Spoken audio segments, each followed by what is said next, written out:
ऐसे कई जगह होता है कि नहीं होता है। मुखिया भी बन जाती है महिला, सरपंच भी बन जाती है, लेकिन काम वो नहीं करती है अपना समाज में कि ना उनकर बेटा न तो उनकर पति, देवर, भैंसुर, ससुर, वही लोग जाते हैं काम करने। सरपंच बनी महिला, अब पंचायती कौन करती है? नहीं जाती है। हस्बैंड जाएंगे, उसके पति जाएंगे या बेटा जाएंगे। आप बताइए, ये आजादी अगर सरकार की तरफ से मिल गया आपको, मिल तो गया लेकिन आप लिए नहीं। अब सर हमरा दिलथिन पानी पिए ले, हमरा दे तो दिलथिन लेकिन पीबे न तो प्यास न बुझते। जब देश आजाद हो गया तो मेरे समझ से उस समय पुरुष आजाद हुआ, महिला आज तक आजाद हो ही रही है, ये रियलिटी है। अब जरा सोच के देखिए, इसी समाज में जितना हम बात करने के लिए आज बैठे हैं, हमारी बहनें 8-10 हैं और 30-40 से ज्यादा भाई सब है। अनुपात कम है ना, इतना अनुपात जनसंख्या में तो कम ना है ना। 1000 पुरुष पर 943 महिला है ना। यहाँ जब हम लोग पढ़ाते भी हैं, वहां भी क्लास में देखते थे पटना में कि लगभग अगर 300-400 अगर मान के चलिए लड़का बैठल है ना, तो 50 से 60 लड़कियां होगी पटना में क्लासरूम में। कि 50 से 60, तो फिर इतना अनुपात कैसे गड़बड़ है? ऐसा होता है। देखिए, आप लोग को अगर पढ़ने का, घर से निकलकर कुछ सीखने का अगर मौका मिला ना, तो आप अच्छे परिवार में जन्म लिए, उस परिवार में जन्म लिए जहां सोच अब थोड़ा डेवलप हो चुका है। सब कोई नसीब नहीं होता। आपकी बहुत सारी सहेली होंगी जो मैट्रिक करके, तो पहले माँ बाप का उम्मीद ये रहता है, मतलब उनका मानसा ही रहता है कि मैट्रिक करा देवे के बेटी क्या शादी कर देवे के है।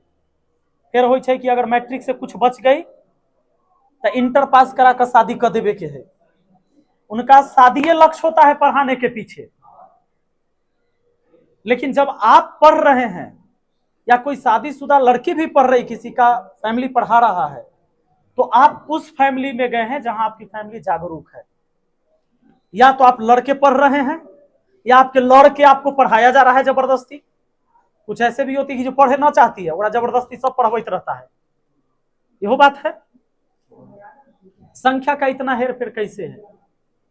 तो मैं इसलिए कहता हूं कि हम बेटा को आराम से भेज देते हैं दिल्ली और पटना पढ़े ले कि जाइए, लेकिन जब बेटी कितनो तेज तरार हो, कितनो योग्यता वाली हो, हमको एक बार सोचना पड़ता है कि भेजिए कि ना। पटना कैसे भेज देवे? पढ़े के हो तो यहाँ पढ़, दिल्ली कैसे भेज देवो? अब बेटा अच्छा तू जो जहां जाए के हो। क्यों? ऐसी समस्या क्यों है? कुछ ना कुछ तो बात होगा। तो रियल मायने में जब हमारा देश आजाद हुआ 1947 में, तो पहले पुरुष सब आजाद हुआ। ये भी तो गुलामी ही है ना। आखिर ये गुलामी आप नहीं कर सकते कि आप नहीं जा सकते। हम रात के 1 बजे कहां से आए तो हमारा घर में पूछे वाला कोई नहीं है, लेकिन मेरी बहन अगर रात के 1 बजे आए तो पूछे वाला भर घर है। सही बात है कि ना? तो आखिर देश आजाद हुआ तो आजादी सबको कहां बराबर मिल पाया? व्यवस्थाएं तो ऐसी होगी। मैं ये नहीं कहता हूं कि आप 1 बजे रात में आइए, मैं एक उदाहरण समझा रहा हूं।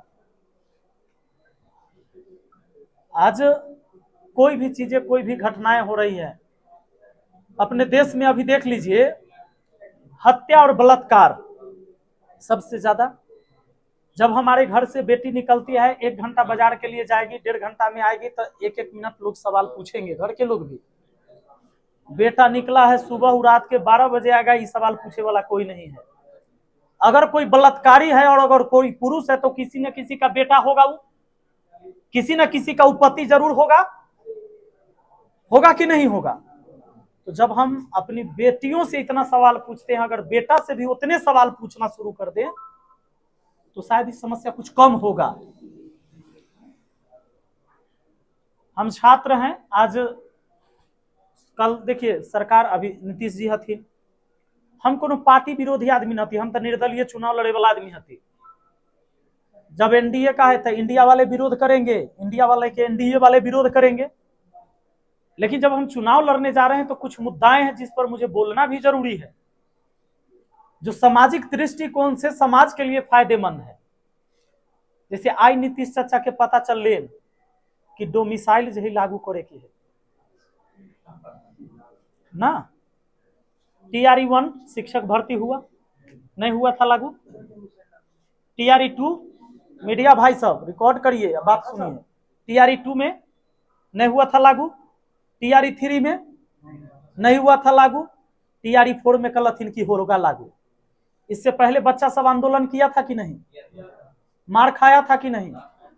यानी लाठी खाने के बाद भी उनका न पता चल कि एक मांग सही है। वो सोच के देखिए, हमारे किसी भी नेता को नहीं पता चला कि बच्चा जो TRE 1 में, TRE 2 में, TRE 3 में मार खाया है लागू करवाने के लिए, लाठी से पिटाया है। हम ये नहीं कहते कि लागू हुआ वो सही है कि गलत। हम सवाल सत्ता वाले से ही पूछते हैं, सरकार से, कि जब आज आपको पता चला कि लागू होना सही है, इसका मतलब 3 बार लागू नहीं हुआ वो तो गलत होगा। अच्छा, चुनाव के बाद आपको पता चला कि अब सही है। 5 साल के लिए आप चुनते हैं अपना विधायक, अपना सांसद चुनते हैं कि नहीं। मुख्यमंत्री आपका कै साल के लिए? 5 साल के लिए, एक टर्म में 5 साल। तो जब हमारे मुख्यमंत्री को ये पता चले कि लास्ट के 2 महीना में ही सही है और बाकी 4 साल 10 महीना ये रूल लागू होते तो गलत होता है, इसका मतलब है कि दूरदृष्टि वाले तो आप नहीं हैं। सवाल पैदा होता है, आपको पता पहले भी होना चाहिए था कि मांग हो रहा है, लाठी सब खाइए रहा है, और वही बात आज आप मान ले रहे हैं। वृद्धा पेंशन आज 1100 हो गया, बहुत अच्छी बात है। बुजुर्गों को तो मिलना भी चाहिए भाई। हरियाणा जैसे स्टेट में 2500 रुपया है, बुजुर्गों को मिलना चाहिए, क्योंकि बहुत सारे हमारे समाज में बुजुर्ग है और 4 गो बेटा है, लेकिन कहता है कि एक दिन तू खियाबी तो एक दिन हम खियाबो। माँ बाप के समाज में है व्यवस्था की ना। ऐसा बहुत अपने समाज में देखे होंगे आप। न तो साप्ताहिक भांज लगाता है, अगर 2 गो 3 गो है तब कहता है कि एक सप्ताह बुढ़वा बुढ़िया के हम रखबो तो एक सप्ताह तोरा रखे के होतो। बुजुर्गों को मिलना चाहिए था, लेकिन दिक्कत के ये बात है कि हमारा नीतीश चाचा के अभी ये पता चल कि अभी सही है करना। तो आप दूरदृष्टि वाले नहीं हैं, हम आपको दूरदृष्टि वाले नहीं कहेंगे।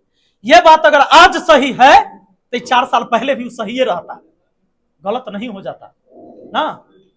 चलिए, सबका वेतन दुगना कर दिए, सरकारी कर्मचारी सबके, अब जीविका दीदी सब हैं उनको सबके बढ़ लगे। हम बधाई देते हैं कि सबको मिले, हमको ये बात से दिक्कत नहीं है कि वेतन काहे बढ़ा। हमारा दिक्कत कौन बात से है जानिए। 2% लोग सरकारी नौकरी करते हैं। आज बिजली 125 यूनिट फ्री है, चलिए बहुत अच्छा बात। अब सब कुछ कर दीजिए, दुगना तिगुना सबको बांट दीजिए, जितना योजना है बांट दीजिए, लेकिन ये आएगा सब कहां से? जनता से। तो टैक्स बढ़ाना होगा। जैसे मान लीजिए कि हमारा बजट है घर के 5000 रुपया, चाहे 10,000 रुपया हम महीना के कमाते हैं, और जितना हम कमा रहे थे उतना बटा जा रहा था, या 1-2 हजार बच रहा था। लेकिन अगर हम सब खर्च दुगना कर दें तो आमदनी दुगना करना होगा कि वह आमदनी में खर्चा दुगना कर सकते हैं आप। बड़ा सोचने वाला विषय है, भले लोगों को ना पता चले। हो सकता है कि बात पर हमारा लोग गालियों देवे लगते हैं, आप दीजिए, लेकिन ये सोचने का विषय है। आप अपने खर्चा को डबल ट्रिपल तब कर सकते हैं जब आपकी आमदनी भी डबल ट्रिपल हो। तो आमदनी बढ़ाने के लिए सरकार के पास होता है टैक्स। 2% लोग सरकारी नौकरी करते हैं, बाकी जो 98% लोग बचे वो सरकारी नौकरी पर निर्भर नहीं है। तो टैक्स बढ़ाया जाएगा सबके ऊपर, हर चीज में टैक्स बढ़ेगा तभी व्यवस्था पूरा होगा। हम मान लेते हैं सरकारी कह दे कि फ्री में सिलेंडर मिलता हो, जैसे फ्री में सिलेंडर मिलेगा, गैस सिलेंडर फ्री हो जाए ताकि लोग हमको वोट दे। सरकार कोई भी रहे, चाहे वो सत्ता वाला कह रहा हो चाहे विपक्ष वाला कह रहा हो, अगर इस तरह की बात, तो जब आप फ्री में दीजिएगा तो ये बात तो जरूर है कि टैक्स बढ़ाइएगा। उस समय आपका दवाई महंगा हो जाएगा, तेल दूध पानी जितने भी सामान आपके जीवन जीने के है वो सब महंगा हो जाएगा। और गरीब आदमी का तो सैलरी नहीं बढ़ा होगा। जब आपने महंगाई बढ़ा दी, महंगाई बढ़ेगा क्योंकि आप दुगना जब कर रहे हैं सबका वेतन, 125 यूनिट बिजली फ्री रहेगा, सब फ्री हो जाए, वृद्धा पेंशन भी बढ़ाना ही है, तो टैक्स बढ़ेगा, टैक्स बढ़ेगा, उसका असर सब पर पड़ेगा। ऐसा नहीं कि एगो पर पड़ेगा, प्राइवेट नौकरी करे वाला के तो वेतन नहीं बढ़ जाएगा। तो बड़ा जब हम लोग कमाते हैं, ऐसा है कि पिताजी अगर 50,000 महीना कमाते होंगे तो कहते होंगे जो तू फॉर्च्यूनर खरीद लिए, नहीं कर सकते। घर चलाने के लिए हमको अपना इनकम और हमको अपना खर्च, ये दोनों को बैलेंस करना पड़ता है, नहीं तो वो घर बर्बाद हो जाता है। खर्च खूब करिए लेकिन कर्जा कार के करिए, कर्जा लेके करिए तो बर्बाद हो ही ना जाएगा परिवार। तो अगर चलिए आज सब कुछ बढ़ गया, आज आपको लगता है कि सही है, तो पहले भी करते तो सही होता। इतना दिन आप नहीं किया, आज आपको लग रहा है कि नौजवानों को रोजगार देना बहुत जरूरी है, बिहार के पलायन हो रहा है, तो आप डोमिसाइल लागू किए, हम स्वागत करते हैं आपके, लेकिन 3 गो में नहीं किए, तो आप बोलिए कि 3 गो में न करके हम गलती किए थे। अगर आज आप सही हैं तो 3 गो में आप क्या हैं, गलत हैं। अब आज स्टूडेंट के साथ क्या है, देखिए चुनाव में खाली शरीफ आदमी चुनाव न लड़े छे, चोर गुंडा माफिया सब चुनाव लड़ता है। इसका चुनाव इसी क्षेत्र में